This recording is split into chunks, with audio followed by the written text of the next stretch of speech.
Étudier la Bible, un podcast hebdomadaire pour approfondir la Bible, parole de Dieu.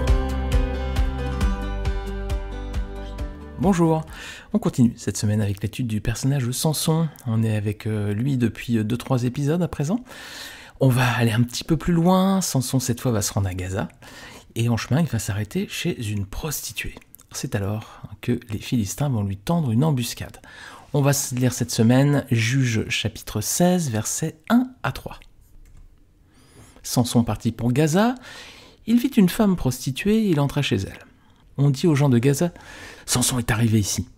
Et ils l'environnèrent et se tinrent en embuscade toute la nuit à la porte de la ville. Ils restèrent tranquilles toute la nuit, disant, « Au point du jour, nous le tuerons. » Samson demeura couché jusqu'à minuit. Vers minuit, il se leva et il saisit les battants de la porte de la ville et les 2 poteaux, les arracha avec la barre, les mit sur ses épaules et les porta sur le sommet de la montagne qui est en face d'Hébron. Alors on va rester donc sur ces 3 versets qui va nous conduire à la question centrale de ce podcast. Que dit la Bible sur les relations sexuelles hors mariage ? Alors déjà Samson il se rend à Gaza, verset 1. Alors on ne sait pas si cet épisode fait suite au précédent ou bien s'il se déroule plus tard, ça le texte ne le dit pas. En revanche, la ville de Gaza, elle existe encore aujourd'hui, cette ville, et elle fait, et là, souvent la une de l'actualité à cause de conflits récurrents avec Israël. On en avait parlé lorsqu'on avait étudié Juges chapitre 13, l'épisode sur les Philistins. Qui sont les Philistins dans la Bible ? Alors, le texte dit ensuite donc que Samson vit une femme prostituée et il entra chez elle. Alors encore une fois, ce sont ses yeux qui dictent sa conduite à Samson. Rappelez-vous au chapitre 14, Samson avait vu une fille des Philistins, et ça avait été suffisant pour qu'il la demande à ses parents de lui donner pour femme. Alors on connaît la suite tragique de l'histoire, cette pauvre jeune femme va mourir brûlée ainsi que son père. Je vous invite à réécouter le podcast sur le juge de 14, Samson et le danger du mariage avec les non-chrétiens. Alors ce qu'on voit, c'est que Samson est un personnage impulsif, qui ne sait pas maîtriser ses désirs et ses tentations. C'est un avertissement pour nous. Est-ce qu'on sait se maîtriser ? Est-ce qu'on sait maîtriser nos désirs, notamment sur le plan sexuel ? Est-ce qu'on a la maîtrise de ça ? Galates 5.22 nous avertit, il faut qu'on ait la maîtrise de soi. La maîtrise de soi, ça passe aussi par ces différentes pulsions, on va les appeler comme ça. Alors la prostitution, elle était assez répandue au temps de l'Ancien Testament. C'est pas pour rien les amis si on parle souvent de plus vieux métier du monde lorsqu'on aborde cette pratique. Alors par contre, c'est pas le plus vieux métier du monde. Nous chrétiens, on sait que c'est pas vrai. On sait que c'est pas ça le plus vieux métier du monde. Est-ce que vous connaissez le plus vieux métier du monde, selon la Bible ? C'est jardinier, les amis. Regardez avec moi Genèse chapitre 2, verset 15. L'Éternel Dieu prit l'homme et le plaça dans le jardin d'Éden pour le cultiver et pour le garder. Voilà, lorsque Dieu crée l'homme, le premier rôle qu'il lui confie, c'est de cultiver et de garder le jardin. Donc le plus vieux métier du monde, c'est jardinier, voilà. Alors, il n'empêche que la prostitution, c'est très ancien, malgré tout. La première mention qu'on en trouve dans la Bible, c'est dans la Genèse. Et c'est après que Siméon et Lévi aient vengé leur sœur Dina. Vous vous rappelez, à Sichem, elle a été violentée par le prince de la ville. Et on lit en Genèse 34, versets 30 à 31. Jacob dit à Siméon et à Lévi, « Vous me troublez en me rendant odieux aux habitants du pays, aux Cananéens et aux Phéréziens. Je n'ai qu'un petit nombre d'hommes, et ils se rassembleront contre moi. Ils me frapperont et je serai détruit, moi et ma maison. » Ils répondirent, « Traitera-t-on notre sœur comme une prostituée ?» Voilà, c'est la première mention dans la Bible, Genèse 34. Alors donc c'était une pratique qui existait au temps des patriarches, et elle va s'intensifier ensuite, elle va conduire notamment à la prostitution sacrée dans le temple des idoles. D'ailleurs, dans l'Ancien Testament, la prostitution est souvent utilisée comme une métaphore de l'idolâtrie. Regardez avec moi Exode 34, versets 15 à 16. « Garde-toi de faire alliance avec les habitants du pays, de peur que, se prostituant à leurs dieux et leur offrant des sacrifices, ils ne t'invitent et que tu ne manges leurs victimes, de peur que tu ne prennes de leurs filles pour tes fils et que leurs filles, se prostituant à leurs dieux, n'entraînent tes fils à se prostituer à leurs dieux. » Alors donc, la prostitution, pratique déjà présente au temps des patriarches, ensuite ça s'intensifie dans l'Ancien Testament, et donc cette prostitution a été très répandue en Israël, et notamment sur le territoire de Canaan. Pourtant, l'Éternel avait interdit aux Israélites de s'y livrer. Deutéronome 23, versets 17 à 18. Il n'y aura aucune prostituée parmi les filles d'Israël, et il n'y aura aucun prostitué parmi les fils d'Israël. Tu n'apporteras point dans la maison de l'Éternel ton Dieu le salaire d'une prostituée, ni le prix d'un chien, pour l'accomplissement d'un vœu quelconque. car l'un et l'autre sont en abomination à l'Éternel ton Dieu. Voilà donc, prostitution interdite en Israël, et pourtant les amis, malgré son naziréat, Samson n'a pas hésité à entrer dans la maison d'une prostituée. Ce qui donne une idée du niveau de sa moralité. Alors verset 2, les habitants de Gaza sont avertis donc de la présence de Samson, ils décident de lui tendre une embuscade au petit matin pour le tuer. Mais pas de chance, Samson est un lève-tôt. Regardez, verset 3. Samson demeura couché jusqu'à minuit. Vers minuit, il se leva, et il saisit les battants de la porte de la ville et des 2 poteaux, il les arracha avec la barre, les mit sur ses épaules, et les porta sur le sommet de la montagne qui est en face d'Hébron. Alors c'est pas un mince exploit, hein, c'est un vrai exploit physique. Samson donc arrache les portes de la ville, avec tout, avec la barre et tout ça. Et ensuite il les met sur ses épaules, et il va les monter tout en haut de la montagne, il faut monter tout là-haut, et en plus la montagne elle est en face d'Hébron, et lui il est à Gaza. Est-ce que vous avez une idée de la distance qui sépare les 2 villes, Hébron et Gaza? 70 km les amis, vous imaginez? Alors c'est un vrai exploit, hein, parce que déjà, arracher les portes d'une ville, déjà vous imaginez à l'époque c'est des grosses portes en bois, hein, on rigolait pas, il fallait pouvoir qu'elles résistent en cas d'attaque, donc c'était des grosses portes en bois. Ensuite, il fallait les mettre sur ses épaules, il fallait parcourir 70 km et aller tout en haut de la montagne ensuite. Vous auriez fait ça, vous? Pas moi, en tout cas. J'aurais jamais eu les capacités. Hein. Je crois qu'aucun être humain comme nous n'aurait pu le faire. Mais lui, il l'a fait. Une vraie force de la nature, ce Samson. Physiquement, il était fort. Moralement, ouais, là, c'est plus condamnable, par contre. Alors, à son arrivée à Gaza, donc au début de l'épisode, Samson s'est donc arrêté pour passer la nuit chez cette prostituée. Ça va donc être l'occasion pour nous de répondre dans ce podcast à cette question. Que dit la Bible sur les relations sexuelles hors mariage? Il y a 4 types de relations possibles en dehors du mariage. On les regroupe sous le nom, alors un peu ancien peut-être, mais c'est le nom qu'on utilise souvent, c'est fornication. Fornication, ça veut dire toutes les relations sexuelles qui sont hors mariage. Il y en a 4 possibles, c'est l'adultère, la prostitution, la polygamie, et ce qu'on va appeler les flirts ou les aventures sans lendemain. Alors avant de regarder ce que la parole de Dieu dit sur les relations sexuelles hors mariage, on va déjà regarder le cadre que Dieu a fixé pour les relations sexuelles entre les personnes. On trouve ce passage dès le début, de la création, c'est dans Genèse, lorsque Dieu crée l'homme et la femme, il y a l'institution du mariage, tout de suite il fixe un cadre, une règle pour leur rapport et leur vie commune. Genèse 2, verset 23. L'homme dit, « Voici cette fois celle qui est faite des mêmes os et de la même chair que moi. On l'appellera femme, parce qu'elle a été tirée de l'homme. C'est pourquoi l'homme quittera son père et sa mère, et s'attachera à sa femme, et ils ne feront qu'un. » Voilà, donc le mariage, c'est donc le cadre établi par Dieu pour que l'homme et sa femme pratiquent la sexualité. Alors donc la sexualité est bénie par Dieu, parce que Dieu l'a instituée avant la chute. La chute va intervenir au chapitre suivant, c'est Genèse chapitre 3. Donc la sexualité n'est pas quelque chose que Dieu condamne, bien au contraire, les relations sexuelles ne sont pas impures ou interdites, au contraire. D'ailleurs Dieu demande expressément à Adam et Ève d'en profiter, de s'y livrer pleinement. Regardez Genèse 1, verset 28. Dieu les bénit et leur dit « Reproduisez-vous, devenez nombreux, remplissez la terre et soumettez-la. » Donc Dieu les encourage à avoir des relations sexuelles et il leur dit expressément « Reproduisez-vous, devenez nombreux, voilà. Profitez l'un de l'autre et soyez féconds. » Alors, Dieu fixe les règles de la sexualité entre un homme et une femme, et ce cadre, fixé par Dieu, se doit d'être respecté. Sinon, si on sort de ce cadre, ce n'est plus la volonté de Dieu, donc la sexualité devient un problème, elle devient impure, elle devient péché. Donc ce cadre, si on regarde Genèse 2, verset 23, eh bien c'est le suivant. Il s'agit de relations entre un homme et une femme, et il y a 3 étapes qui doivent être suivies dans l'ordre où elles sont données. Tout d'abord, l'homme doit quitter le foyer de ses parents. Ensuite, il doit s'attacher à sa femme, pas à plusieurs femmes. Et il ne doit faire qu'un avec elle. Et ici, c'est donc l'union sexuelle où ils deviennent un seul corps. Et on va développer ce point un petit peu plus loin. Alors, le monde d'aujourd'hui, il suit bien ces 3 étapes, mais dans le désordre. Autour de nous, ce qu'on voit, c'est que les personnes ont des relations sexuelles. Ensuite, donc, ils deviennent un couple, et ensuite, ils vont habiter ensemble. Donc le monde suit bien les 3 étapes que Dieu a données, mais dans le désordre. D'abord, il commence par les relations sexuelles, ensuite on habite ensemble, etc. et éventuellement on se marie à la fin. Le monde, les amis, veut toujours faire l'inverse de ce que Dieu demande ou ordonne.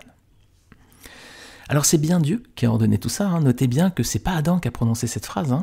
C'est vrai que quand on lit le verset de Genèse 2, 23, on peut avoir l'impression que c'est Adam. Je le relis. L'homme dit, voici cette fois celle qui est faite des mêmes os et de la même chair que moi. On l'appellera femme parce qu'elle a été tirée de l'homme. C'est pourquoi l'homme quittera son père et sa mère et s'attachera à sa femme et ils ne feront qu'un. Donc ici Adam a seulement dit, voici cette fois celle qui est faite des mêmes os et de la même chair que moi. On l'appellera femme parce qu'elle a été tirée de l'homme. Mais le verset sur l'institution du mariage, c'est Dieu qui le dit. C'est Jésus qui nous l'explique lorsque les pharisiens viennent l'interroger sur le divorce. Regardez ce que le Seigneur leur répond. Matthieu 19, versets 3 à 9. Les pharisiens l'abordèrent et pour lui tendre un piège, ils lui dirent « Est-il permis à un homme de divorcer de sa femme pour n'importe quel motif ?» Il répondit « N'avez-vous pas lu que le Créateur au commencement a fait l'homme et la femme et qui l'a dit ?» Donc c'est le Créateur qui a dit ça. Deux points. C'est pourquoi l'homme quittera son père et sa mère et s'attachera à sa femme et les deux ne feront qu'un. Ainsi, ils ne sont plus deux, mais ne font qu'un. Que l'homme ne sépare donc pas ce que Dieu a uni. Pourquoi donc, lui dirent-ils, Moïse a-t-il prescrit de donner une lettre de divorce à la femme lorsqu'on la renvoie? Et il leur répondit, c'est à cause de la dureté de votre cœur que Moïse vous a permis de divorcer de vos femmes. Au commencement, ce n'était pas le cas. Mais je vous le dis, celui qui renvoie sa femme, sauf pour cause d'infidélité, et qui en épouse une autre, commet un adultère, et celui qui épouse une femme divorcée commet un adultère.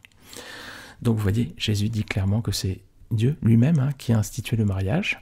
C'est lui qui a dit, c'est pourquoi l'homme quittera son père et sa mère et s'attachera à sa femme et les deux ne feront qu'un. Et le Seigneur leur explique donc que si Dieu a toléré le divorce, c'est parce que leur cœur était dur et mauvais, mais ce n'était pas du tout la volonté de Dieu. Donc le divorce n'est pas non plus dans le plan de Dieu, les amis. Alors il y a donc 4 types de relations possibles en dehors du mariage, et on va les détailler à présent. Tout d'abord, on va commencer par l'adultère. L'adultère, ça consiste à avoir des relations avec quelqu'un d'autre quand on est marié, ou alors d'avoir des relations avec quelqu'un qui est marié de son côté. Alors, on a un exemple bien connu dans la Bible. Est-ce que vous voyez lequel? Je pense à la liaison que David a eue avec Bathsheba. C'est dans 2 Samuel chapitre 11. Je ne vais pas relire le chapitre ici, il est un petit peu long, mais vous pourrez le relire de votre côté, 2 Samuel chapitre 11. Donc lorsque le roi David a eu une relation avec cette femme mariée, Bathsheba, est-ce que ça a été une réussite?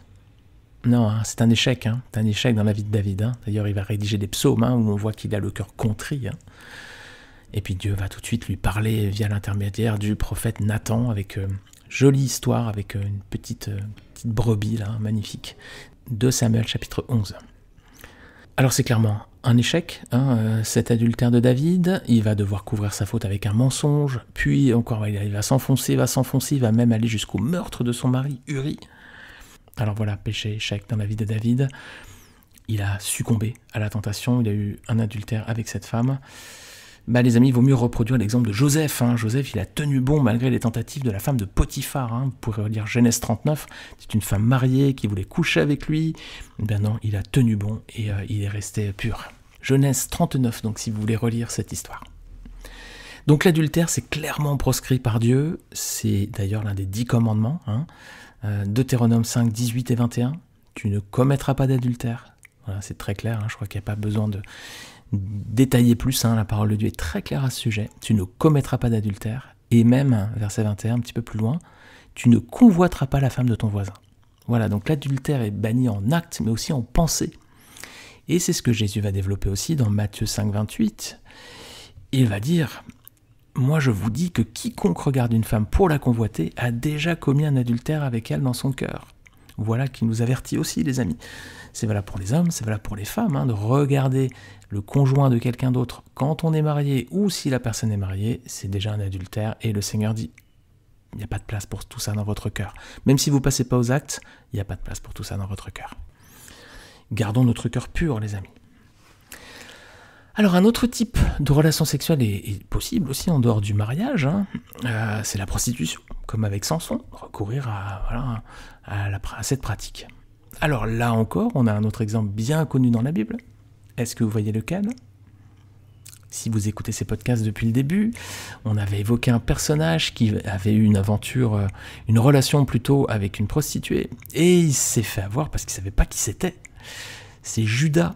Lorsqu'il a eu une relation, et la prostituée, c'était en fait sa belle-fille Tamar qui s'était déguisée en prostituée parce que Judas devait lui donner un de ses fils pour mari, parce qu'elle était déjà mariée avec les précédents fils de Juda, ils étaient tous morts les uns après les autres, et comme Juda avait peur qu'il y ait une sorte de malédiction sur cette femme, il a refusé de lui donner son dernier fils, et donc c'était condamnable par la parole de Dieu, et Tamar s'est fait justice elle-même. Genèse 38, vous pourrez relire ce chapitre, mais Dieu a honoré cette femme par la suite parce qu'elle entre dans la généalogie du Messie dans Matthieu 28. Alors dans cette relation, Judas qui va voir une prostituée, est-ce que c'est une réussite ? Bah non, c'est un échec pour Judas aussi. Alors le Seigneur a fait justice à cette femme ensuite, mais pour Judas, c'est un échec clairement. Le Seigneur, les amis, demande à ses enfants de s'éloigner de ce type de pratique qui souille l'homme. La prostitution, clairement, ça rend esclave et puis ça salit le corps de l'homme. Proverbe 23, versets 26 à 28. « Mon fils, donne-moi ton cœur et que tes yeux prennent plaisir à mes voies. En effet, la prostituée est une fosse profonde et l'inconnu un puits étroit. Elle se tient en embuscade comme un brigand et elle augmente le nombre d'infidèles parmi les hommes. » Voilà, le Seigneur nous dit de nous tenir à l'écart de ces pratiques. Le Seigneur a donné la sexualité pour que le couple puisse profiter l'un de l'autre, entre hommes et femmes.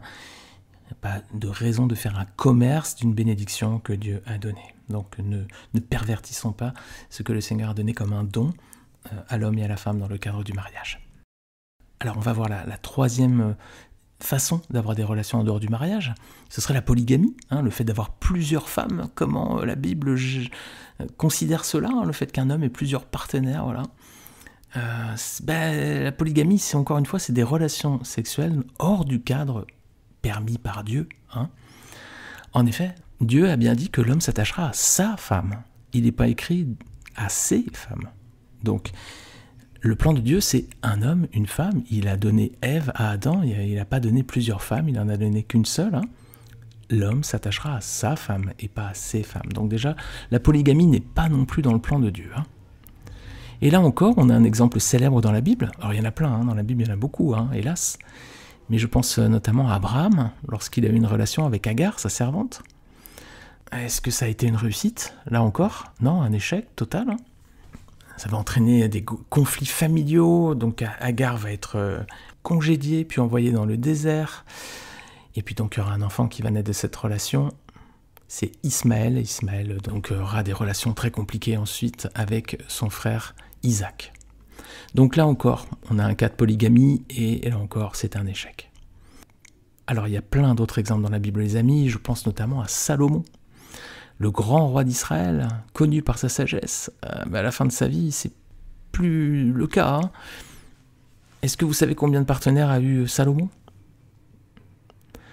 Regardez avec moi, 1 Roi, chapitre 11, versets 1 à 4. Si vous ne connaissez pas le nombre, il va vous surprendre. 1 Roi, chapitre 11, versets 1 à 4. Le roi Salomon aima beaucoup de femmes étrangères, en plus de la fille du Pharaon. Des Moabites, des Ammonites, des Édomites, des Sidoniennes, des Hittites. Alors elles appartenaient aux nations à propos desquelles l'Éternel avait dit aux Israélites « Vous n'irez pas chez elles et elles ne viendront pas chez vous. Elles entraîneraient certainement votre cœur à suivre leurs dieux. » Ce fut à ces nations que Salomon s'attacha par amour pour ses femmes. Il eut 700 princesses pour femmes, ainsi que 300 concubines. Et ces femmes détournèrent son cœur. À l'époque de la vieillesse de Salomon, ces femmes entraînèrent son cœur à suivre d'autres dieux, et il ne s'attacha pas sans réserve à l'Éternel, son Dieu, comme l'avait fait son père David. Voilà, 700 femmes, 300 concubines, soit 1000 partenaires, les amis. Résultat, il s'est éloigné de Dieu, évidemment, et cela l'a même conduit à l'idolâtrie. Donc là encore, les amis, la polygamie n'est pas dans le plan de Dieu. Voilà les amis, je vais m'arrêter là pour cette semaine, parce qu'on est dans un format podcast 15 à 20 minutes, je vais vous faire cette étude en 2 parties. Donc la semaine prochaine, on verra la suite. J'espère que ces versets vous feront déjà méditer pour cette semaine. N'hésitez pas à relire le passage que je n'ai pas lu, que je vous invite à lire de votre côté. Et puis on se retrouve la semaine prochaine donc pour la suite de cette étude sur les relations sexuelles hors mariage sont-elles permises selon la Bible. Bonne semaine à tous, ciao ciao.